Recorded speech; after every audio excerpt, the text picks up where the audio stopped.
যেদিকে যেতে বারণ করেছি ওদিকে গেছিস, যার সাথে কথা বলতে বারণ করেছি তার সাথেই কথা বলেছিস, যা যা নিষেধ করেছিস সেটাকে জোর করে করেছিস।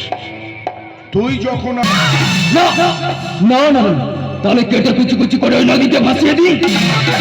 যেমন তুই আমাদের বিরুদ্ধে কথাগুলো বলছিস সেই জিপটাই ছিঁড়ে নি, অথবা সেদিন যেভাবে কুপিয়েছিলাম আজ আমি সবকিছু লাইভ টেলিকাস্ট।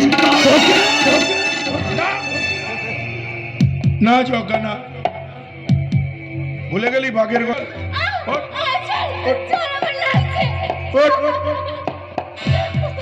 জগা, এটাকে নিয়ে গিয়ে ছাদের ঘরে আটকে না খেতে দিবি না জল দিবি, বাইরে থেকে ইলেকট্রিকের লাইনটাও কেটে দিবি, উঠতে বসতে চাবুকের বাড়ি মারবি, মেরে মেরে এতটাই একে ফাটিয়ে দিবি যাতে এর আর্তনাদ গিয়ে পৌঁছয় ওই কুত্তার বাচ্চা বাজেরঙ্গের ঘরে।